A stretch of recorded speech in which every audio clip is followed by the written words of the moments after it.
ایک ہے ایک شخص معین المسیح الدجال، ان دونوں میں فرق ہے۔ معلوم ایسا ہوتا ہے کہ ایک تو شخص ہوگا جس کا ظہور ہوگا، وہ شخص معین ہوگا، اور اگر احادیث کا تتبع کیا جائے تو معلوم ہوتا ہے کہ وہ یہود کا کوئی بہت بڑا لیڈر ہوگا، اور آخری زمانے میں قریب قیامت کا جو زمانہ ہے، قرب قیامت کا، اس میں جو بڑی عظیم جنگیں ہونے والی ہیں، ان میں جب یہودیوں اور مسلمانوں کا مقابلہ ہوگا اور بہت کریٹیکل سٹیج پر وہ مقابلہ پہنچا ہوا ہوگا، اس وقت حضرت مسیح علیہ السلام کا نزول ہوگا، اور وہ دجال اکبر کو یا المسیح الدجال جسے کہا گیا ہے اس کو وہ قتل کرے۔ تو المسیح الدجال یہ تو ایک شخص معین، البتہ دجالی فتنہ صرف ایک شخص معین کے ساتھ نہیں متعلق، بلکہ اس کے لیے جو احادیث آئی ہیں ان کا جب ہم تتبع کرتے ہیں، ان سب کو جب جمع کرتے ہیں تو معلوم ہوتا ہے کہ وہ ایک خاص کیفیت ہے، ایک خاص دور میں کچھ ایسی کیفیات پیدا ہو جائیں گی کہ جن کو دجالی فتنے سے تعبیر کیا گیا ہے۔ وہ کیفیات کیا ہیں؟ میں کچھ احادیث کے حوالے سے وہ میں نوٹ کر کے لایا ہوں، آج آپ کے سامنے رکھ رہا ہوں۔ پہلی بات یہ معلوم ہوتی ہے کہ اس دور میں، اس دجالی فتنے میں، انسان کو جو قواعد طبعیہ ہیں، جو قدرت کی طاقتیں ہیں، کائناتی قوتیں ہیں، ان پر غیر معمولی غلبہ، اختیار حاصل ہو جائے گا، اور وہ دجال متصرف ہوگا ان تمام قواعد طبعیہ پر، بالکل ایسے انداز میں جیسے کبھی انبیاء کرام علیہ السلام کو اللہ تعالیٰ معجزے عطا فرماتا ہے۔ وہ معجزے کہ جو اللہ تعالیٰ کے فضل و کرم سے اللہ کے رسولوں کو عطا ہوئے ہیں، گویا کہ وہ سب کی سب کیفیات ہیں کہ جو دجال کے بارے میں قرآن مجید یا احادیث نبیہ میں وارد ہیں۔ مثلا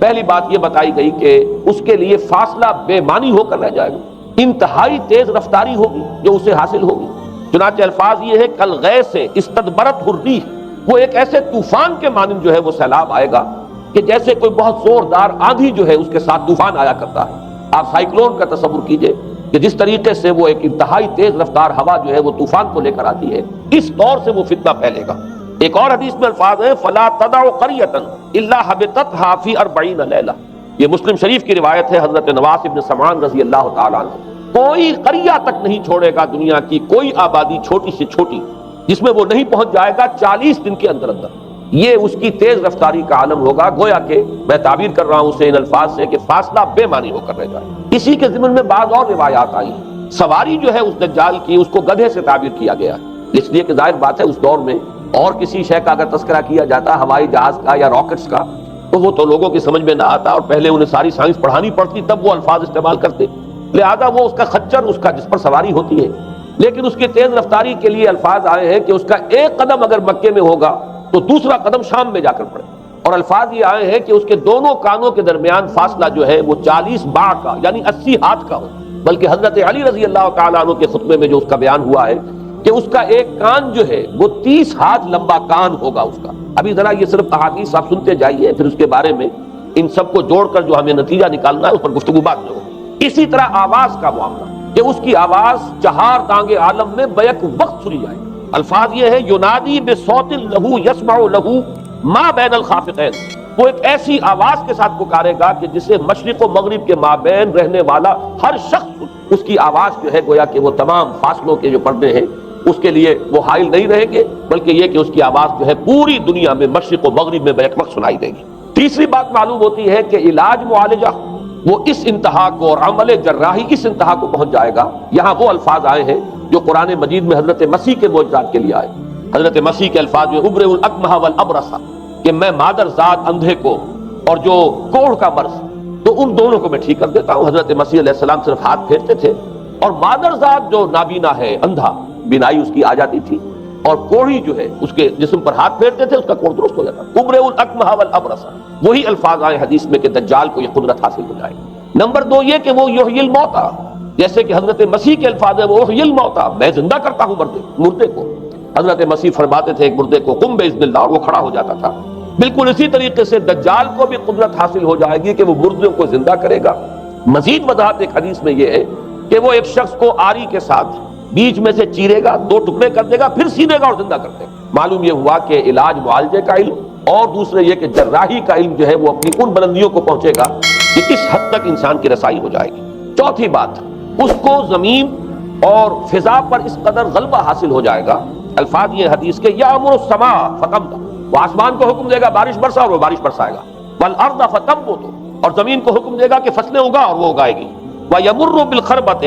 فیقول لها اخرجی کنوزک، اور وہ کسی ویرانے پر سے گزرے گا، اسے حکم دے گا، ویران چٹیل میدان اور حکم دے گا کہ اپنے خزانے نکال، اور فرمایا اس کا نتیجہ یہ نکلے گا فَتَتَّبِعُهُ كُنُوزُهَا، اس زمین کے جو خزانے ہیں وہ نکل کے اس کے ساتھ چلنے شروع ہو جائیں گے۔ زمین پر قدرت، فضا پر قدرت، بارش کا حکم ہوگا وہ بارش ہو جائے گی، آسمان بارش برسائے گا، زمین اپنے خزانے اگل دے گی۔ پانچویں بات، وَيُبْعَثُ مَعَهُ الشَّيَاطِينُ عَلَى صُورَةٍ مَّن مَاتَ،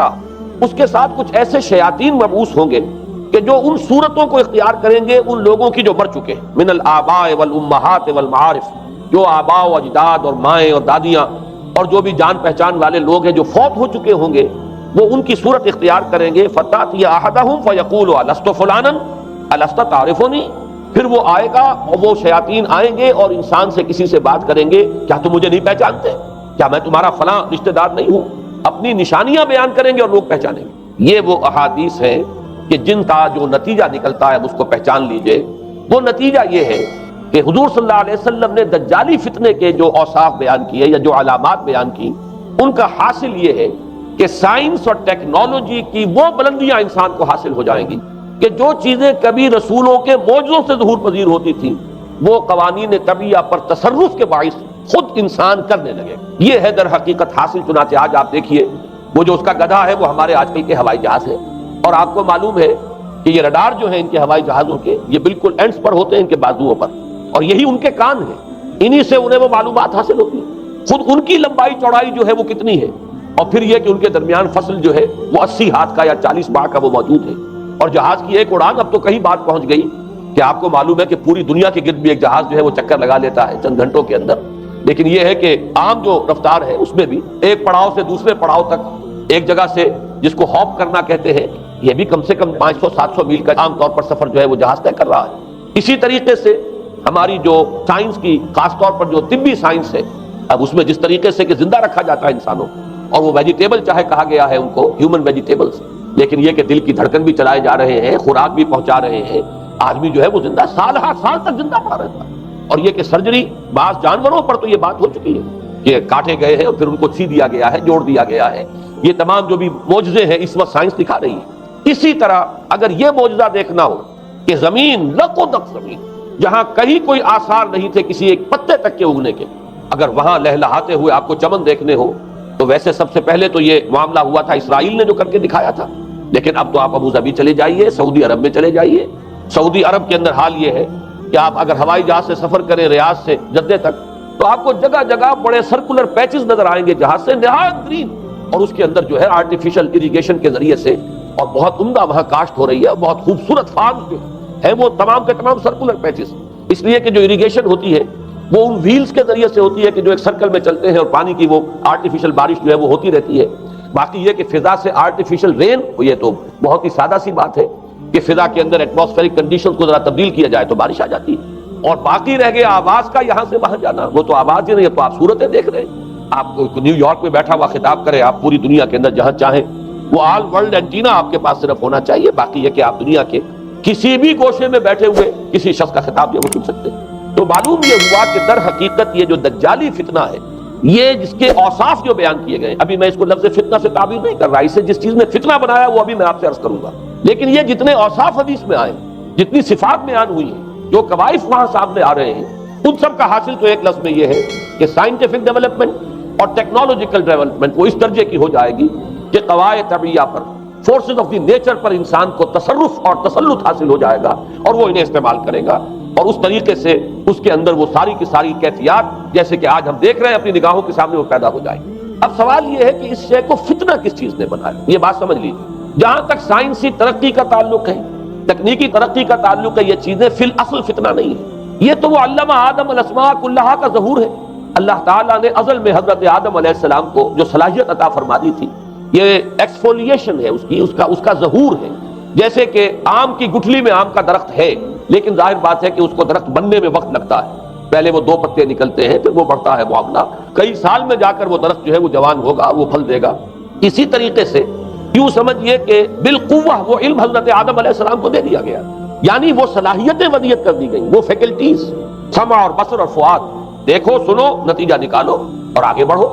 آپ نے چیز دیکھی، ایک سنی، نتیجہ نکالا، اس کو نوٹ کیا، آگے بڑھے، پھر کوئی چیز دیکھی، پھر کوئی سنی، اپنے سابق جو نتیجہ آپ نے نکال کر محفوظ کیا تھا اپنی میموری میں، اس کے ساتھ اس کو ٹیلی کیا، کوئی اور نتیجہ نکل آیا اور آگے بڑھے. تو یہ تو سٹیپ بائی سٹیپ، قدم بہ قدم انسانی علم آگے بڑھ رہا ہے. یہ ہرگز فتنہ نہ ہوتا، میرے الفاظ پر توجہ کیجئے،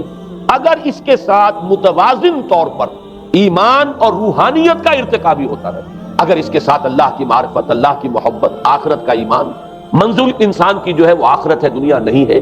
اگر یہ چیزیں ساتھ کے ساتھ ہوتی تو یہ ہرگز فتنہ نہیں. فتنہ در حقیقت اسے جس نے بنایا ہے وہ یہ ہے کہ کچھ ایسے اسباب ہوئے ہیں، اور وہ اسباب آج مجھے بیان کرنے کہ در حقیقت موجودہ عیسائیت اس کا سب سے بڑا سبب ہے. اس کے نتیجے میں ایک بہت بڑا گیپ ہے، اپالنگ گیپ ہے، بڑا مہیب خلا ہے، بڑی وسیع خلیج ہے جو حائل ہو چکی ہے کہ ایمان اور روحانیت ختم ہوتے چلے گئے اور یہ ٹیکنیکل اور سائنٹیفک ڈیولپمنٹ بڑھتی چلی گئی. ان دونوں کے درمیان جو مہیب خلا پیدا ہوا ہے اس نے اسے فتنہ بنا دیا ہے، اور عظیم ترین فتنہ بنا. ورنہ اگر اس کے ساتھ ہی اللہ پر ایمان، آخرت پر ایمان،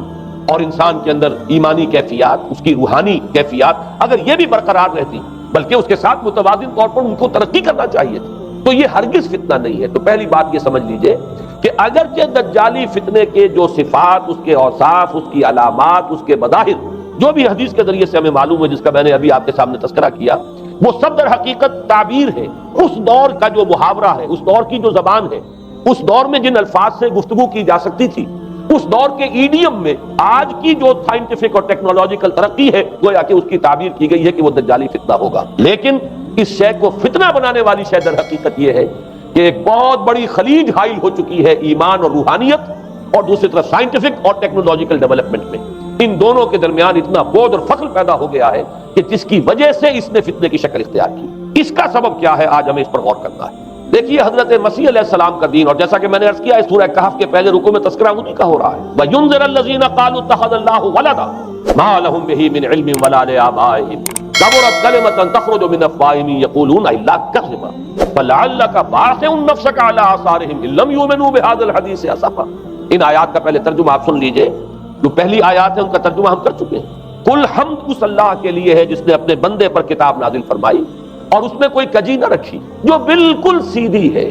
اور خبردار کرتی ہے ایک ایسی بڑی عظیم اور مہیب جنگ سے کہ جو خاص اللہ کی طرف سے ہوگی، اور بشارت دیتی ہے مومنین کو جو نیک عمل کریں کہ ان کے لیے بہت بڑا اور بہت عمدہ اجر ہے. ماکثین فیہ ابدا، وہ اس میں رہیں گے ہمیشہ ہمیشہ. وَيُنذِرَ الَّذِينَ قَالُوا اتَّخَذَ اللَّهُ وَلَدًا، اب دوہرا کر بات آئی، اور تاکہ خبردار کر دے ان کو جنہوں نے یہ کہا کہ اللہ نے کسی کو اپنا بیٹا بنایا.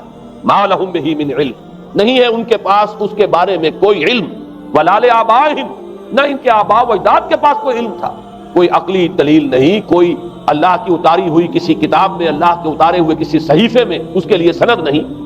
وَلَا لِآبَائِهِمْ كَبُرَتْ كَلِمَةً تَخْرُجُ مِنْ أَفْوَاهِهِمْ، بہت بڑی بات ہے کہ جو نکل رہی ہے ان کے منہوں سے. ان یقولون الا کذبا، نہیں بول رہے یہ، نہیں کہہ رہے یہ مگر جھوٹ. فلعلک باخع نفسک علی آثارہم، تو اے نبی صلی اللہ علیہ وسلم شاید کہ آپ اپنے آپ کو ہلاک کر لیں گے ان کے آثار پر. یہ آثار کے لفظ کو میں ابھی جو کا تو رکھ رہا ہوں، بعد میں اس کی وضاحت کروں گا. ان لم یؤمنوا بهذا الحدیث اسفا، اگر یہ لوگ ایمان نہ لائے اس حدیث پر، یہ حدیث قرآن، اس پر اگر یہ ایمان نہ لائے، جیسے کہ وہاں فرمایا گیا تھا اگر رحمت خداوندی میں داخل ہونا ہے اے بنی اسرائیل تو یہ شاہدرہ ہے رحمت خداوندی کا قرآن حکیم، آؤ اور داخل ہو جاؤ. یہاں پر ان عیسائیوں کو متنبہ کیا جا رہا ہے اگر وہ اس حدیث پر، یہ حدیث اللہ، اللہ کی کتاب، احسن الحدیث کتاب متشابہہ فبأی حدیث بعدہ یؤمنون، اگر اس اللہ کی حدیث پر، اللہ کی کتاب پر یہ ایمان نہ لائے تو جو ان کے آثار ہوں گے، جو نتائج نکلیں گے ان پر اے نبی شاید کہ آپ اپنے آپ کو صدمے اور رنج اور غم سے ہلاک کر لیں. یہ ہے در حقیقت وہ آیات کے جن میں تذکرہ ہو رہا ہے عیسائیت کا. لیکن عیسائیت سے مراد کیا ہے اسے سمجھیے. حضرت مسیح علیہ السلام کا دین تو بعین ہی وہی دین تھا جو دین آدم سے لے کر محمد تک صلی اللہ علیہ وسلم وعلیہ الصلوۃ والسلام جتنے انبیاء آئے ہیں ان کے دین میں کوئی فرق نہیں. دین توحید وہی ایمان، البتہ شرائع کے اندر، شریعتوں میں کچھ تفصیلی احکام میں فرق ہوا ہے. شریعت موسوی اور شریعت محمدی میں علی صاحب الصلوۃ والسلام تھوڑا تھوڑا فرق ہے. دین ایک ہی ہے. شرع لکم من الدین ما وصى به نوحا والذی اوحینا الیک وما وصینا به ابراہیم وموسیٰ وعیسیٰ. دین میں تو ہم نے وہی شے تمہارے لیے بھی معین کی ہے مسلمانوں، کہ جس کی کہ ہم نے نوح کو وصیت کی تھی اور جس کی کہ ابراہیم کو اور موسیٰ کو اور عیسیٰ کو وصیت کی. دین ایک ہے. ان الدین عند اللہ الاسلام. تو دین مسیحی بھی وہی تھا بعین ہی جو دین محمدی ہے اور دین موسوی ہے صلی اللہ علیہ وسلم علیہ الصلوۃ والسلام. البتہ حادثہ جو نہایت عظیم پیش آیا ہے وہ یہ ہے کہ پال، ساؤل اس کا نام تھا پہلے، جس نے کہ اپنی زندگی میں حضرت مسیح علیہ السلام جب تک موجود تھے دنیا میں شدید انہیں تکلیفیں پہنچائیں، شدید ایذائیں پہنچائیں، ان کی مخالفت پر کمر بستہ رہا، لیکن اس کے بعد جب انہیں اٹھا لیا گیا، یا عیسائیوں کے عقیدے کے مطابق وہ سولی دے دیے گئے، اور اس کے بعد ان کا عقیدہ بھی یہ ہے کہ سولی پانے کے بعد پھر وہ زندہ ہو کر آسمان پر چلے گئے، جبکہ ہم یہ سمجھتے ہیں اور ہمارا ایمان ہے کہ انہیں سولی دی نہیں گئی، بلکہ انہیں تو پہلے ہی اٹھا لیا گیا تھا، ان کی جگہ کوئی اور ہے۔ انجیل برنباس نے یہ بات بالکل واضح کر دی کہ در حقیقت وہی حواریین میں سے جس نے کہ غداری کی تھی اور پکڑوایا تھا، مخبری کی تھی، وہی ہے جس کی شکل بنا دی گئی تھی حضرت مسیح علیہ السلام کے جیسی مانند، اور وہ شخص ہے کہ جو سولی چڑھا۔ بہرحال عیسائیت اس وقت کی جو اس کا عقیدہ ہے اور جو ہمارا عقیدہ اور ایمان ہے، ان دونوں کی روح سے حضرت مسیح علیہ السلام آسمان پر اٹھا لیے۔ اس کے بعد اس نے دین مسیحی میں نقب لگانے کے لیے، جو دین مسیح اصل دین اسلام تھا، اس کو کرپٹ کرنے کے لیے، ڈسرپٹ کرنے کے لیے، اس میں نقب لگانے کے لیے اس نے اپنے ایک مکاشفے کا ذکر کیا کہ میں آ رہا تھا سفر میں کہ مجھے حضرت مسیح نظر آئے ہیں آسمانوں میں، اور انہوں نے مجھے کہا ہے کہ اے ساؤل تو مجھے کیوں ستاتا ہے، اور تو اب فلاں جگہ جا اور میرے نام سے نبوت کر۔ اس کے بعد اس نے لبادہ اوڑھا عیسائیت کا، اور اس نے آ کر جس طرح عبداللہ ابن سبا نے محمد الرسول اللہ صلی اللہ علیہ وسلم کے دین میں نقب لگائی، اسی طریقے سے اس شخص نے دین مسیحی میں نقب لگائی۔ فرق یہ ہے کہ دین محمدی صلی اللہ علیہ وسلم کیونکہ یہ آخری دین تھا، اب کوئی اور رسول آنے والا نہیں تھا، اللہ تعالیٰ کی طرف سے اس دین کو، اس شریعت کو ایک پروٹیکشن حاصل ہے، لہذا ایک جزو کی حد تک گمراہی جو ہے پھیل سکی، کل پر محیط نہیں ہوئی۔ لیکن بدقسمتی سے دین مسیحی کے بارے میں یہ ہوا کہ کچھ عرصے تک تو کشمکش رہی ہے، اصل دین مسیحی پر بھی جو کاربند لوگ تھے اور جو اس کے اوپر مستقیم رہے وہ قائم کچھ عرصے تک رہے ہیں، لیکن ہوتے ہوتے تقریباً اس دور تک آ کر جب کہ حضور کی بعثت ہوئی ہے، اصل دین مسیحی کے ماننے والے تقریباً ختم ہو چکے تھے، شاذ لوگ رہ گئے تھے، اور ان میں بھی یہ جرت نہیں تھی کہ اپنے اصل دین کا وہ اظہار کریں، بلکہ ہوتے ہوتے ان 600 سالوں کے اندر یہ ہوا کہ وہی پالزم جو ہے در حقیقت اس نے ہی مسیحیت کی شکل اختیار کر۔ یہ پالزم جو ہے یہ ہے در حقیقت، یوں سمجھیے کہ ادیان عالم کی تاریخ میں سب سے زیادہ گمراہ کن مذہب، جس کا رد عمل پیدا ہوا ہے یورپ میں، جس نے کہ اس دجالی فتنے کی شکل اختیار کی ہے۔ میں یہ چاہتا ہوں کہ اس کے ضمن میں چند باتیں آج آپ کے سامنے رکھوں۔ پال نے جو دین مسیحی میں یا دین اسلام میں جو صحیح دین ہے اللہ کا، اس میں 3 تبدیلیاں بنیادی کی۔ سب سے پہلا تو وہی جو قرآن کہہ رہا ہے، الذین قالوا اتخذ اللہ ولدا، مسیح کو، حضرت مسیح علی نبینا علیہ الصلوۃ والسلام، انہیں خدا کا بیٹا قرار دیا گیا۔ اور اس میں بھی نوٹ کیجئے، بیٹے کے لیے عربی زبان میں 2 لفظ ہیں، ابن اور ولد۔ ابن کا لفظ ذو معنیین ہے، 2 معنی ہیں اس کے، ابن بیٹے کو بھی کہتے ہیں، اور ابن کا کوئی معنوی تعلق بھی ہو سکتا ہے، صرف بیٹا نہیں۔ ابن السبیل مسافر کو کہتے ہیں، راستے کا بیٹا، یعنی چونکہ راستے کے ساتھ اس کا ایک تعلق ہے، راستہ چل رہا ہے، وہ تو ابن السبیل ہے۔ ابن الوقت، وقت کا بیٹا، وہ وقت کا بیٹا اس معنی میں نہیں ہے، بلکہ یہ ہے کہ جو ہر وقت جو ہے حالات کے مطابق گرگٹ کی طرح اپنا رنگ بدلتا چلا جائے، چلو تم ادھر کو ہوا ہو جدھر کی، وہ ابن الوقت ہے۔ تو ابن الوقت اسی طریقے سے جو میں نے دوسری مثال دی ہے، ان کو اگر آپ سامنے رکھیں گے تو معلوم یہ ہوا کہ ابن کے تو دونوں معنی ہو سکتے ہیں، لیکن ولد یہ بالکل مخصوص ہے اولاد کے معنی میں۔ ولد یہ تو گویا کہ صلبی اولاد، اور عیسائیت وہ ہے مذہب کہ جس نے کہ بدترین شرک کی صورت اختیار کی ہے، اور ان کے ہاں عقیدے میں یہ الفاظ ہیں کہ مسیح اللہ کا، خدا کا صلبی بیٹا ہے، تاکہ کوئی شک نہ رہ جائے کہ کوئی اور نسبت ہے جسے ابن سے تعبیر کیا گیا، کوئی اور تعلق ہے جس کے لیے یہ لفظ اختیار کیا گیا، صلبی کا لفظ استعمال کیا گیا ہے کہ یہ خدا کا صلبی بیٹا ہے۔ اور یوں سمجھیے اب اس کا جو نتیجہ نکلا کہ بیٹا اگر کسی کا ہے تو ظاہر بات ہے کہ وہ ہم جنس ہے، ہم نوع ہے اپنے باپ کا۔ انسان کا بیٹا انسان ہوگا، سید زادہ جو ہے سید کا بیٹا سید ہوگا، مغل کا بیٹا مغل ہوگا، گھوڑے کا بیٹا گھوڑا ہوگا، گدھے کا بیٹا گدھا ہوگا۔ معلوم یہ ہوا کہ بعین ہی جو کچھ باپ ہوتا ہے وہی بیٹا ہوتا ہے۔ لہذا اس لفظ نے در حقیقت شرک کی بدترین صورت اختیار کی کہ بالکل اللہ کے برابر، اللہ کا ہم نوع، گویا کہ بدترین شرک جو ہے شرک فی الذات ہے، اور شرک فی الذات کی بدترین صورت یہ ہے کہ جو عیسائیت میں آئی ہے کہ حضرت مسیح علیہ السلام کو اللہ کا صلبی بیٹا قرار دیا۔ اب اس کے نتیجے میں چونکہ ظاہر بات ہے کہ آخر بائبل بھی موجود تھی، اس بائبل کو ایک دم کیسے ختم کر دیتا سینٹ پال کہیں یا بہرحال میں تو لفظ سینٹ اس کے ساتھ استعمال نہیں کرنا چاہتا، لیکن چونکہ ہمیں یہ ہدایت ہے قرآن مجید کی بھی کہ جو باطل معبود بنا لیے جاتے ہیں انہیں بھی ہم کوئی ان کے لیے توہین والے الفاظ استعمال نہ کریں، لہذا میں یہ لفظ استعمال کر رہا ہوں، ورنہ جی تو چاہتا ہے کہ کوئی اور لفظ اس کے لیے استعمال کیا جائے۔ لیکن جو بھی اس وقت دنیا میں اس کا معروف نام ہے پال، سینٹ پال، تو اس نے چونکہ ظاہر بات ہے کہ پوری بائبل کو کیسے ختم کر دے، ایک دم تورات کو کیسے ختم کر دیتا؟ تورات تو آج تک چلی آ رہی ہے بائبل کے ساتھ ملی ہوئی، the old testament, the new testament, یہ دونوں مل کر بائبل بنتی ہے۔ لہذا اب گورکھ دھندا بنانا پڑا انہیں، وہ تسلیس والا گورکھ دھندا، تین میں ایک، ایک میں تین، توحید بھی ہے تسلیس بھی ہے، تین میں ایک، ایک میں تین، اور یہ وہ شے ہے کہ جس نے عقیدے کا تعلق عقل سے منقطع کر دیا۔ اس سے سمجھ میں آنے والی بات ہے، تین میں ایک، ایک میں تین، ایک گورکھ دھندا ہے۔ نتیجہ انہوں نے یہ نکالا کہ ڈوگما در حقیقت اس کا عقل سے کوئی تعلق نہیں، ڈوگما بس عقیدہ ہے، اور اس عقیدے ہی کے اوپر سارے دین کی بنیاد ہے، باقی وہ عقل میں آئے نہ آئے، عقل کے لیے قابل قبول ہو یا نہ ہو۔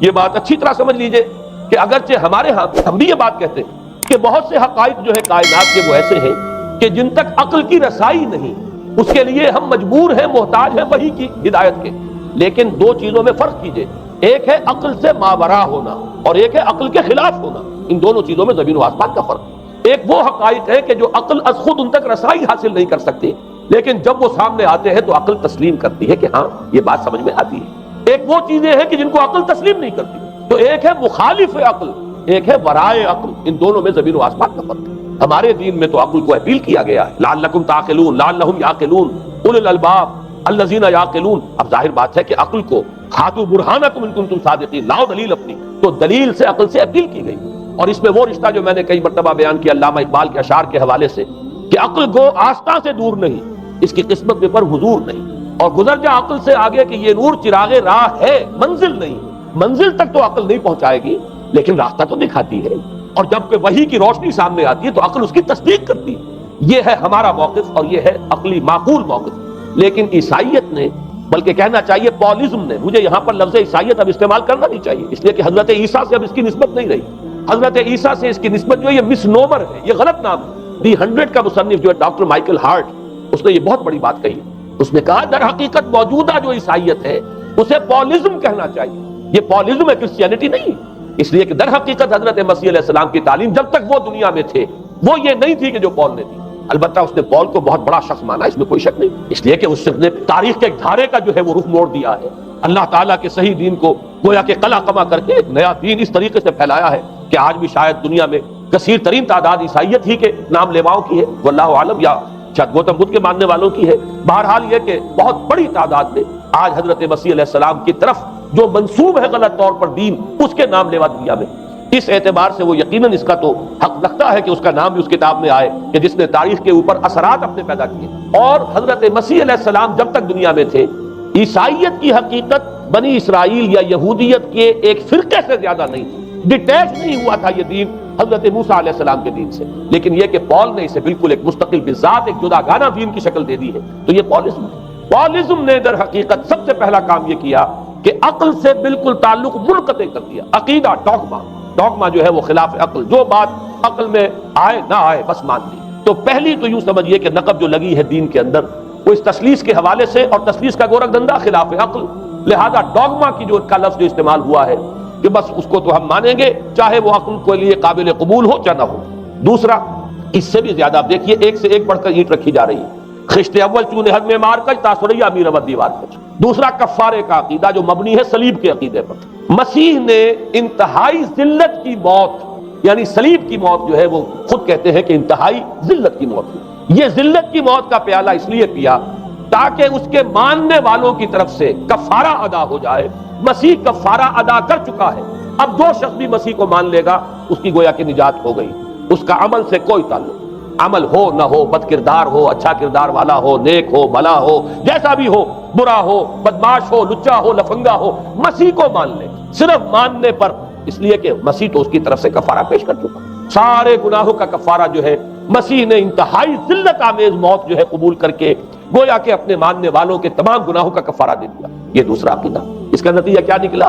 تسلیس نے عقل سے تعلق توڑ دیا تھا مذہب کا، اس نے عمل سے تعلق توڑ دیا۔ ڈوگما ہی ڈوگما ہے، نہ عقل سے کوئی تعلق نہ عمل سے کوئی تعلق، کوئی تعلق نہیں رہا۔ دین کی جڑیں جو ہے دونوں اعتبار سے، دین تو نام ان دو چیزوں کا، الا الذین آمنوا وعملوا الصالحات، دونوں کی گویا کہ جڑیں منہدم ہو گئیں، بنیادیں منہدم ہو گئیں، جڑیں کاٹ دی گئیں کہ نہ اس کا تعلق عقل کے ساتھ ہے نہ عمل کے ساتھ۔ تیسری بات آئی ہے، اس نے کہا شریعت منسوخ۔ یہ عجیب ہے، دیکھیے جسے آئرنی آف فیٹ کہتے ہیں انگریزی زبان میں۔ ابھی تک بائبل کے اندر سینٹ میتھیو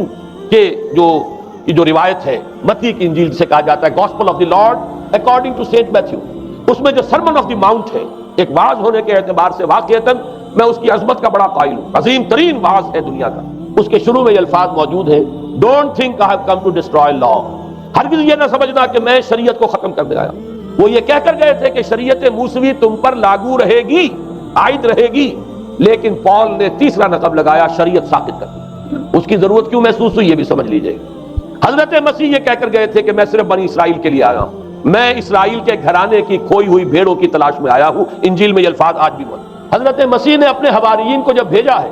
کہ اب جاؤ تبلیغ کرو میری طرف سے، اس کی ہدایتوں میں ایک ہدایت یہ بھی ہے کہ تمہیں صرف اسرائیلیوں تک تبلیغ کرنی ہے، باہر نہیں، میں صرف اسرائیلیوں کی طرف رسول بنا کر بھیجا گیا ہوں۔ یہ الفاظ بھی موجود ہیں، اگرچہ اس وقت کے انجیل میں جو الفاظ ہیں وہ تو میں سمجھتا ہوں کہ حضرت مسیح علیہ السلام کے شایان شان نہیں ہے، وہاں کوئی نہ کوئی تحریف ہوئی ہے لفظی، اس لیے کہ وہاں تشبیہ یہ دی گئی ہے کہ کوئی اپنے بچے کے حصے کی روٹی جو ہے کتے کے آگے نہیں ڈالتا۔ گویا کہ جینٹائلز جو ہیں غیر بنی اسرائیلی، انہیں اس جملے کی روح سے انہیں کتوں سے تشبیہ دی جا رہی ہے کہ میرے پاس میرے بچوں کے حصے کی روٹی ہے، میرے بچے ہیں اسرائیلی، میری روٹی جو ہے یہ جو میرے پاس ہے وہ اسرائیلیوں کے لیے ہے، کوئی اپنے بچوں کے حصے کی روٹی کتے کو نہیں کھلاتا۔ یہ جملہ تو میں سمجھتا ہوں حضرت مسیح کا نہیں ہو سکتا، لیکن یہ ہدایت کہ تمہیں تبلیغ صرف اسرائیلیوں میں کرنی ہے، یہ قرآن مجید کی روح سے ثابت ہے، اس لیے کہ قرآن بھی یہ کہتا ہے کہ رسولاً الی بنی اسرائیل، حضرت مسیح علیہ السلام رسول بنا کر بھیجے گئے تھے بنی اسرائیل کی طرف، اس لیے کہ وہ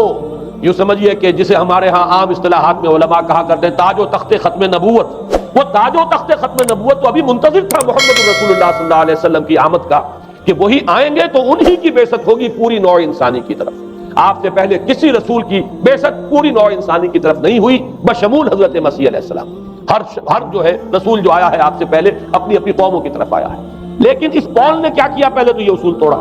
ہم اس دین مسیحی کی یا جو پالزم ہے اس کی اب تبلیغ کریں گے غیر اسرائیلیوں میں بھی۔ وہاں انہیں دقت پیش آئی، شریعت موسوی بڑی بھاری شریعت ہے، اب وہ بھاری شریعت جو ہے اس کو قبول کرنا تو لوگوں کے لیے آسان نہیں۔ انہوں نے یہ کیا کہ یہ شریعت تم پر ساقط، شریعت کا بوجھ تم پر نہیں، برڈن آف لا یہ تمہارے لیے نہیں۔ اور میں یہاں مثال دے دینا چاہتا ہوں، بین ہی تاریخ نے اپنے آپ کو دہرایا ہے۔ عبداللہ ابن سبا نے جو فتنہ شروع کیا تھا ہمارے ہاں،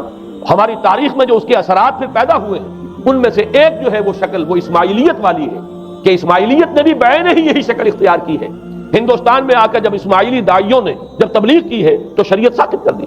آج آپ کو جو اسماعیلی ملیں گے ان کے ہاں کوئی شریعت نہیں ہے، کوئی نماز نہیں، مسجد ان کی ہوتی نہیں، جماعت خانہ ہوتا ہے، وہ کلب گھر ہے، آتے ہیں جمع ہوتے ہیں کھانا کھاتے ہیں، اللہ اللہ خیر صلی اللہ کو باتیں چیتیں کرتے ہیں، ان کے اوپر شریعت ہے ہی نہیں، نہ روزہ ہے نہ نماز ہے۔ اور بین ہی وہی جو اختیارات میں ابھی آپ کو بتاؤں گا کہ جو پوپ کے ہیں وہی ان کے امام حاضر کے اختیارات۔ بہرحال تیسری نقب جو میں نے عرض کیا آپ سے وہ یہ تھی کہ شریعت منسوخ، اس کا نتیجہ کیا نکلا؟ اب دیکھیے ذرا غور کیجئے، ایک بہت بڑا خلا پیدا ہو گیا، وہ خلا کون پر کرے گا؟ شریعت کے بارے میں سارے اختیارات اب پوپ کو حاصل، وہ جس چیز کو چاہے حلال کر دے، جس چیز کو چاہے حرام کر دے، جس چیز کو چاہے قرار دے دے کہ یہ ممنوع ہے، جس چیز کی چاہے اجازت دے دے، اس لیے کہ اب شریعت تو نہیں، خلا ہے، اس میں سوالات تو پیدا ہوں گے، یہ کام کیا جائے یا نہ کیا جائے، کون کرے گا؟ تو جب شریعت ختم ہوئی تو سارا اختیار پوپ کے ہاتھ میں آ گیا۔ یہ میں بعد میں ذرا اور تفصیل سے بتاؤں گا کہ کیسے کیسے اختیارات پھر مذہبی طبقے کے ہاتھ میں آئے ہیں۔ اس کے نتیجے میں تاریخ انسانی میں ورسٹ فارم آف تھیوکریسی پیدا ہوئی۔ تھیوکریسی کسے کہتے ہیں؟ جو آج کی اصطلاح میں گالی تھیوکریسی، قائد اعظم کے جملے آپ نے کئی پڑھے ہوں گے، اسلام میں کوئی تھیوکریسی نہیں، مذہبی طبقے کی حکومت نہیں ہے اسلام میں، اور 100% درست ہے۔ تھیوکریسی کہتے ہیں ایک مذہبی حلقے کی، مذہبی طبقے کی حکومت، اس کے ہاتھ میں اختیارات آ گئے۔ اور قرآن مجید میں اسی وجہ سے ان کے اوپر الزام لگایا گیا اتخذوا احبارهم ورهبانهم اربابا من دون اللہ، انہوں نے اپنے علماء اور صوفیوں کو اللہ کے سوا اپنے معبود بنا لیا۔ حضرت عدی ابن حاتم رضی اللہ تعالیٰ عنہ جب ایمان لائے، یہ حاتم طائی جو مشہور ہے سخاوت میں، ان کے بیٹے ہیں، قبیلہ طے سے ان کا تعلق ہے، حاتم طائی تو طے سے ہے، ان کے بیٹے عدی ہیں، یہ عیسائی تھے۔ یہ جب ایمان لائے اور پھر انہوں نے قرآن پڑھا تو انہیں ایک اشکال ہوا کہ قرآن مجید میں تو ہم پر الزام لگایا گیا ہے کہ اتخذوا احبارهم ورهبانهم اربابا من دون اللہ، تو عرض کیا انہوں نے، ڈرتے ڈرتے عرض کیا ہوگا حضور کی خدمت میں کہ حضور یہ بات تو کچھ درست نہیں معلوم ہوتی، ہم نے تو کبھی اپنے علماء اور رہبان کو خدا نہیں سمجھا، وہ اس مغالطے میں تھے کہ جب تک سجدہ نہ کیا جائے چاہے خدا نہیں مانا گیا۔ حضور نے پوچھا کیا ایسا نہیں ہے کہ جس چیز کو وہ حلال کہتے تم حلال مان لیتے ہو، جس چیز کو حرام کہتے ہیں حرام مان لیتے ہو؟ جی ہاں یہ تو ہے، یہی تو فرمایا اربابا من دون اللہ ہے۔ تحلیل و تحریم کا اختیار صرف اللہ کے ہاتھ یا اللہ کے نمائندے کی حیثیت سے اس کے رسول کے پاس ہے جس کو وحی آتی ہے، اس کے بعد کسی کو اختیار نہیں۔ اجتہاد کر سکتا ہے لیکن اجتہاد کے لیے دلیل دینی ہوگی نص سے کتاب اللہ سے کوئی دلیل لاؤ، سنت رسول اللہ سے کوئی دلیل لاؤ، استنباط کرو، عقل سے بات کرو، لیکن یہ ہے کہ تحلیل و تحریم یہ خدائی اختیار ہے، اللہ کے ہاتھ میں اس کا اختیار ہے، اور اللہ کے نمائندے کی حیثیت سے زیادہ یہ اللہ کے رسولوں کے ہاتھ میں اختیار آتا ہے، اس کے علاوہ کسی اور کے لیے یہ مان لیا گیا تبھی تو ان کو خدا بنا لیا گیا۔ اسی معنی میں آج کی جمہوریت جو ہے وہ بدترین شرک ہے کہ یہاں یہ تسلیم کیا جاتا ہے کہ ساورنٹی جو ہے وہ عوام کی ہے، ساورنٹی آف دی پیپل۔ کیا معنی ہے کہ عوام کے نمائندے جو چاہیں قانون بنا دیں، جس چیز کو چاہیں حلال ٹھہرائیں، جس چیز کو چاہیں حرام ٹھہرائیں، ان کے پاس حلت و حرمت کے جو پورے اختیارات ہیں ان کے پاس آ گئے۔ یہی تو خدائی مقام ہے، خدا کا مقام دے دیا گیا، اس سے بڑا شرک کیا ہوگا؟ در حقیقت حاکمیت غیر اللہ اس دور کا سب سے بڑا شرک۔ تو وہاں یہ حق جو ہے دے دیا گیا علماء کے ایک طبقے کو، پوپ کو، تو گویا کہ تاریخ انسانی کی بدترین تھیوکریسی، بدترین مذہبی استبدادی حکومت قائم ہوئی ہے یورپ میں۔ اس کے حوالے سے میں کچھ تاریخی حوالے بھی اب آپ کے سامنے رکھوں۔ دیکھیے، جب تک پال نے یہ کام شروع کیا ہے تو تقریباً 3 صدیوں تک تو یہ صرف ایک مذہبی تبلیغ کا کام ہوا ہے۔ انہوں نے کوششیں کی، محنتیں کی، پیغام پہنچایا، اور جیسا کہ میں عرض کر چکا ہوں اس وقت تک گڈمٹ تھے، پال کے ماننے والے بھی تھے، اور حضرت مسیح کے جو اصل صحابہ تھے جو ان کے حواریین تھے ان کے ماننے والے بھی تھے، لہذا کشمکش ان کے اندر بھی چل رہی تھی۔ لیکن ظاہر بات ہے کہ حضرت مسیح کے اصل حواریین وہ تو اول تو یہ کہ اپنی گفتگو رکھ رہے تھے محدود بنی اسرائیل تک، نمبر 2 یہ کہ انہوں نے تو شریعت کو ساقط نہیں مانا۔ جنگل کی آگ کی طرح جو مسیحیت پھیلی ہے وہ پالزم والی مسیحیت، اس لیے کہ اس میں تو کوئی شریعت کا کوئی بوجھ نہیں، کوئی حلال نہیں، کوئی حرام نہیں، کوئی نماز نہیں، کوئی روزہ نہیں، لہذا یہ تیزی کے ساتھ پھیلی، اور 300 برس تک تو ایک کشمکش جو ہے جاری رہی۔ انہوں نے تبلیغیں کی، مصائب جھیلے، کشمکش اندر بھی چلی باہر بھی چلی۔ لیکن اس کے بعد قیصر روم کانسٹنٹائن، قسطنطین جسے کہتے ہیں، جس کا یہ قسطنطنیہ ہے، کانسٹنٹائن، اس نے یہ محسوس کیا بالکل اکبر کی طرح، جیسے اکبر نے محسوس کیا تھا کہ میری مملکت کے اندر یہ مذہبی تصادم جو ہے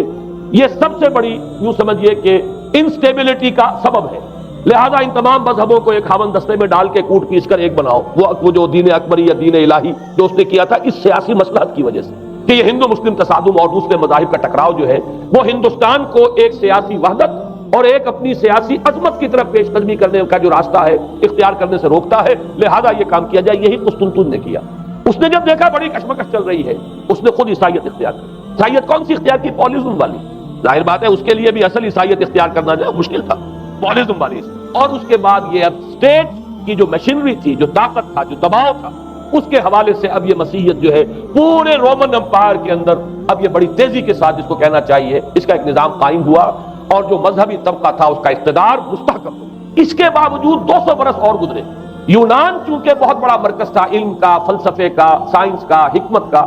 آپ کو معلوم ہے یہ تمام ارسطو ہو، افلاطون ہو، یہ سب یونان کے ہیں، ارشمیدس ہو، یہ تمام کے تمام جو بھی ہے، تو سائنس اور فلسفہ دونوں اس کا گہوارہ یونان تھا۔ یونانی حکماء اعتراض کرتے تھے، لہذا سن 529 اس کو نوٹ کر لیجیے، جسٹینین ایک قیصر تھا اب قسطنطین کے 200 برس بعد، اس نے اپنی پوری مملکت میں فلسفہ اور سائنس کی تعلیم حرام قرار دی۔ کوئی نہ فلسفہ پڑھ سکے گا نہ سائنس، جو فلسفہ پڑھے گا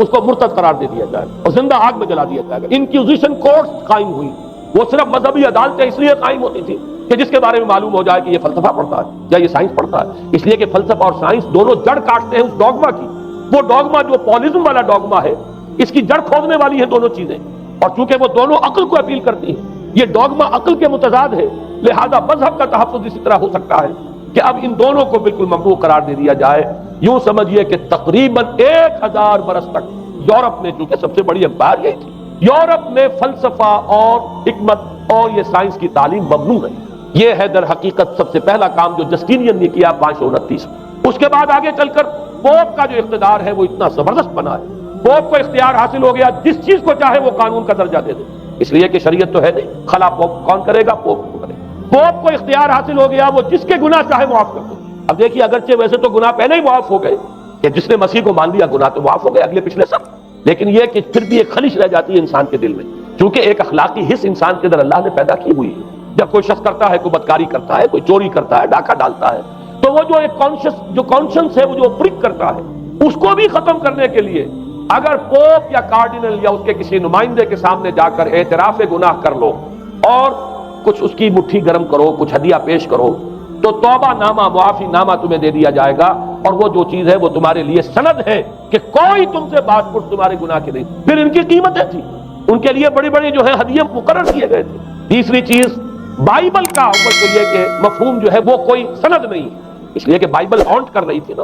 اولڈ ٹیسٹمنٹ بھی ہے، یہ حضرت مسیح کی یہ 4 انجیلیں بھی ہیں، یہ تعلیم کچھ اور ہے، لہذا بائبل جو ہے وہ سند نہیں ہے، سند پوپ کا جو ہے فرمان وہ سند، بائبل کی شرح کرنے کی، بائبل کی طرف سے کوئی دلیل لانے کی کسی کو کوئی حق حاصل نہیں۔ یہ جبر تھا، یہ تشدد تھا یورپ میں، یہ وہ دور تھا جبکہ اسلام پھیل رہا تھا۔ میں نے اس لیے آپ سے کہا تھا، نوٹ کرایا آپ کو، 529 میں جسٹینین کا یہ فرمان ہے، 571 میں حضور کی ولادت ہو رہی ہے، وہی صدی ہے، اور 630 کے آس پاس، بلکہ 629 کے آس پاس سلطنت روما کے ساتھ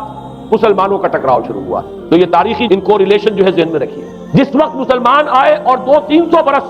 جو ان کے عروج کے ہیں، اس وقت آپ کو معلوم ہے کہ تقریباً 6 صدیاں ہو چکی تھی کہ یورپ بالکل جس کو کہا جاتا ہے ڈارک ایجز، انتہائی تاریخی مذہبی جبر اور استبداد، اس کے سوا کچھ نہیں، اور ملاؤں کی حکومت جسے آپ کہیں گے، جسے آج کل کی اصطلاح میں کہا جائے گا، وہ جس کو چاہے جو چاہے سزا دے دے، پوپ کو اختیار حاصل ہے۔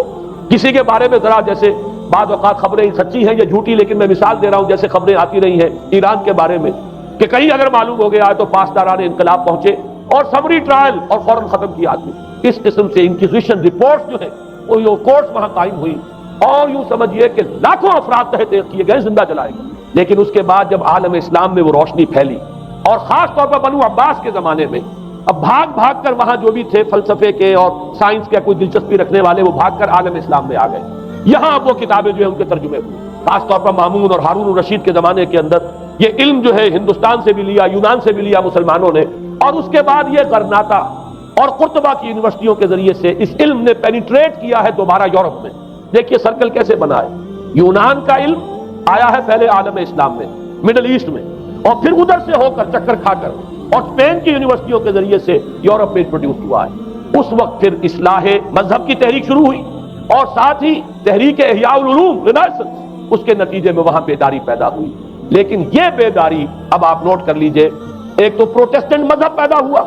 اور کئی سو برس تک تصادم رہا کیتھولکس کے اندر اور پروٹیسٹنٹس میں۔ پورے اسلام کی تاریخ میں کبھی اتنے خونی فسادات نہیں ہوئے ہیں، کبھی بھی شیعہ سنی فساد بھی کبھی اتنا نہیں ہوا جتنا کہ کئی سو برس تک رومن کیتھولکس اور پروٹیسٹنٹس کے مابین یورپ میں ہوتا رہا۔ بلکہ اس میں تو ایسے ایسے واقعات آتے ہیں کہ لگ بھگ 10 لاکھ افراد جو ہیں وہ ختم ہوئے ہیں۔ یہ آپس کا تصادم جو تھا، پروٹیسٹنٹ مذہب جو پیدا ہوا اصلاح مذہب کی تحریک کے ذریعے سے، اور وہ رومن کیتھولک پاپائیت والا نظام، ان کے درمیان جو تصادم ہوا، 10 لاکھ کی تعداد بتائی جاتی ہے کہ آدمی مارے گئے۔ بلکہ فرانس کا ایک شہر ہے، وہاں تو 19 دن تک مسلسل قتل عام کیا گیا پروٹیسٹنٹس کا، اور وہاں حاملہ عورتوں کے جو ہے پیٹ چاک کر کے بچے نکال کر ان کو بھی جو ہے ختم کیا گیا۔ یہ سارا ظلم جو ہے وہاں ہوا ہے، تصادم ہوا ہے۔ اس کے نتیجے میں آپ خود سوچئے کہ کس قدر نفرت پیدا ہوئی عوام کے اندر مذہب سے۔ اس کے ساتھ ہی اب وہ علم شروع ہوا، سائنس شروع ہوئی، لہذا علم اور سائنس دونوں کی جڑ میں مذہب سے شدید نفرت پیدا ہوئی۔ یہ ہے وہ سبب کہ جس نے یہاں سے راستے علیحدہ کر دیے۔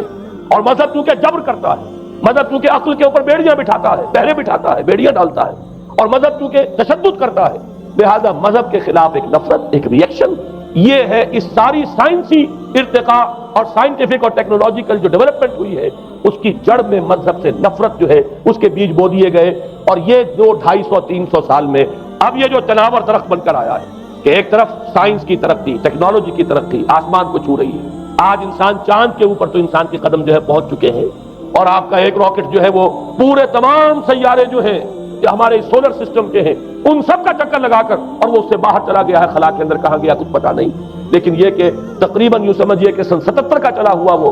اور 12 برس تک اس نے سفر طے کیا ہے، کم سے کم سولر سسٹم کا جو ہے اس نے پورا جو ہے احاطہ کیا۔ اور جو میں نے آپ کو وہ احادیث سنائی، ان کے حوالے سے بات کیا سمجھ میں آئی کہ یہ سائنٹیفک، ساری کی ساری سائنٹیفک ڈیولپمنٹ، یہ ٹیکنالوجیکل ڈیولپمنٹ، لیکن چونکہ اس کے ساتھ مذہب کا انکار ہے، خدا پر ایمان نہیں ہے، آخرت کا یقین نہیں ہے، روح کا گویا کہ انکار، روحانیت تو بہت دور کی بات ہے، روح کا بھی انکار۔ نتیجہ یہ ہے کہ ان دونوں چیزوں کے مابین وہ گیپ، جسے میں نے کہا تھا ایپالنگ گیپ، ایک بہت بڑا گیپ ہے جو پیدا ہو چکا ہے۔ اب میں حدیث آپ کو سنا رہا ہوں، بخاری شریف میں جو روایت ہے، حضور نے فرمایا کہ دجال کے ماتھے پر لکھا ہوا ہوگا کافارا، کفر۔ الفاظ یہ ہے انہو مکتوب بین عینیہ کافارا، علیحدہ علیحدہ، یقرأہ کل مومن کاتب و غیر کاتب، وہ اس طرح نمایاں لکھا ہوا ہوگا کہ ہر شخص اسے پڑھ لے گا، چاہے وہ لکھنے والا ہو چاہے نہ ہو، لکھا پڑھا ہو چاہے نہ ہو، یعنی اس تہذیب کی پیشانی پر کفر لکھا ہوا۔ مذہب سے دشمنی، مذہب سے بغض، مذہب سے دوری، مذہب کی ہر چیز کی وجہ۔ آج جو ایک ورلڈ سویلائزیشن ہے، ایک عالمی تہذیب ہے جس کا کہ غلبہ ہے ہمارے اس پورے گلوب پر، اس میں تین چیزوں کے مقابلے میں تین چیزوں کی اہمیت ہے۔ خدا کی اہمیت نہیں ہے، ہوگا، ہم انکار بھی نہیں کرتے، لیکن ہم جانتے بھی نہیں کہ ہے کہ نہیں۔ ہاں، اہمیت کائنات کی، غور کرو، کائنات کے قوانین کو سمجھو، ایکسپلائٹ کرو، قوت جو ہے نیچر کی قوت اس کو مسخر کرو، اس کو استعمال کرو، ہوگا خدا، ہے یا نہیں ہے چھوڑو اس بحث کو۔ اصل اہمیت جو ہے وہ قائم۔ اسی طرح اصل اہمیت اس جسم کی ہے، مادے کی ہے، روح ہوگی کوئی شے ہمیں نہیں پتا، نہ ہم دیکھ سکتے ہیں، نہ ہم اسے چھو سکتے ہیں، نہ چکھ سکتے ہیں، ہوگی، لیکن یہ کہ اصل جو ہے اہمیت وہ مادے کی اور جسم کی، اس کی فکر کرو۔ اسی طریقے سے حیات دنیاوی، اصل سے حیات دنیاوی، اس کو بناؤ، سنوارو، بہتر سے بہتر زندگی گزارو، ویلفیئر سٹیٹ ہو، بہت ہی عمدہ ماحول ہو اور ہر چیز کو، لیکن حیات اخروی ہوگی، اب تو آرام سے گزرتی ہے، آخرت کی خبر خدا جانتا ہے یا نہیں ہے، اس سے ہمیں کوئی بحث نہیں۔ تین چیزوں کے مقابلے میں تین چیزوں کی اہمیت، یا یوں کہیے کہ تین چیزوں کے مقابلے میں مقابل کی تین چیزوں کو بالکل غیر اہم، اس کی طرف کو توجہ کا ارتکاز کائنات پر ہے، ذات باری تعالیٰ پر، ذات و صفات باری تعالیٰ ایک صرف علمی موضوع ہے، اصل توجہ کی شے کائنات ہے۔ روح ہوگی کوئی شے، اصل شے جسم ہے اور مادہ۔ حیات اخروی ہمیں نہیں پتا، کسی نے واپس آ کر خبر نہیں دی مرنے کے بعد، لہذا ہم نہیں کہہ سکتے ہے کہ نہیں۔ البتہ یہ کہ حیات دنیا بھی تو ہے، اس کو مضبوطی کے ساتھ تھامو، اس کو بہتر بناؤ۔ توجہ کا اصل ارتکاز حیات دنیاوی پر، یہ ہے وہ گلوبل سویلائزیشن جو در حقیقت یورپ سے ابھری، اور یورپ سے ابھری ہے، اس کی بنیاد میں مذہب کی دشمنی موجود تھی، جو رد عمل تھا در حقیقت اس پاپائیت کے نظام کا جو پولزم کے ذریعے سے دنیا میں قائم ہوا، یہ وجہ ہے۔ اور آج انسان جہاں کھڑا ہے، غور کیجئے، انتہائی ہولناک جنگ جو ہے وہ اس کے سر پر ایک خطرے کے طور پر مسلط ہے۔ دو جنگیں اس ایک صدی میں ایسی ہو چکی ہیں جنہیں اپنے ورلڈ وار 1 اور ورلڈ وار 2 اتنے بڑے پیمانے پر قتل و غارت دنیا میں پہلے کبھی نہیں ہوئی، اس لیے کہ پہلے فوجوں کی جنگیں ہوتی تھی، آبادیوں پر جا کر کہیں کوئی قتل عام ہو گیا، ورنہ یہ کہ قبضہ لیا، پہلے وہ کسی اور کی ریت تھے، اب کسی اور کی ریت ہو گئی۔ آیا بابر آیا، اس نے پانی پت کے میدان کے اندر ابراہیم لودھی کو شکست دے دی، دلی میں آ کر اس نے کسی کا خون نہیں بہایا، بس وہ آ کے تخت پر قابل ہو گئے۔ کہیں ہوئے ہیں فتنے، یا پھر عذاب الہی آتے رہے ہیں کہ رسولوں کے انکار کی سزا کے طور پر قوم نسیہ منسیہ کی گئی ہے، لیکن جنگیں جو دنیا میں ہوتی تھی، وہ جنگوں کا معاملہ جو ہے وہ اس نوعیت کا ہوتا تھا، وہ فوجوں کے درمیان ٹکراؤ ہوتا تھا، میدان جنگ میں کشتوں کے پشتے لگتے تھے، لیکن اس کے بعد نہیں ہو گیا، کہیں کسی نے بہت غصہ نکال دیا۔ لیکن اس صدی میں اب جو جنگیں ہوئی ہیں اس سے تو ملک تحس نحس ہوئی، آبادیاں ختم ہوئی، اور جو تیسری جنگ ہوگی یہ جان لیجئے، آخر انسان کب تک اسے ٹالے گا؟ رشیا کے بارے میں یہ سمجھنا کہ وہ پیچھے ہٹ گیا ہے، پسپائی اختیار کر لی، اس نے بہت بڑی حماقت ہے، وہ در حقیقت اب ڈپلومیسی کی راہ سے سپریمیسی چاہتا ہے، لہذا تصادم تو ہو کر رہے ہیں۔ مولانا مناظر حسن گیلانی رحمۃ اللہ علیہ کے خیالات جو ہے وہ مجھے اس سورہ کہف کے ابتدائی آیات کے ضمن میں مجھے ان سے اتفاق ہے، اور بہت سی چیزیں ان سے ماخوذ ہیں۔ اسی طریقے سے جو حدیث اب میں آپ کو بتا رہا ہوں، میرے سامنے اس کا متن نہیں ہے، مولانا حامد میاں رحمۃ اللہ علیہ انہوں نے مجھے یہ بتایا تھا کہ جو میں نے جمع کیے ہیں حالات و واقعات، قیامت سے پہلے جو حالات و واقعات پیش آنے والے ہیں جن کی پیشین گوئی احادیث میں ہیں، ان سے معلوم ہوتا ہے کہ ایک بہت بڑی خوفناک جنگ، اتنی بڑی خوفناک جنگ، اور ان کے الفاظ یہ ہے کہ اس میں دونوں فریق جو ہوں گے ان میں بڑی تعداد عیسائیوں کی ہوگی، ادھر بھی ادھر بھی، ایک طرف البتہ عیسائیوں کے ساتھ مسلمان بھی ہوں گے، یہودی بھی ہوں گے، اور دوسری طرف خالص عیسائی طاقت، اور ان کے درمیان اتنی خوفناک جنگ ہوگی۔ الفاظ ان کے یہ ہیں اس حدیث کے جو انہوں نے مجھے بتائے کہ ایک پرندہ سینکڑوں میل تک پرواز کرے گا اور اسے سوائے لاشوں کے اور کچھ نظر نہیں۔ آپ تصور کیجئے اگر ایٹمک وار ہو جاتی تو یہی ہوگا، تہس نہس ہو جائے گا، وہاں ختم ہو کر رہ جائے گی۔ اور یہ چیز جو ہے یہ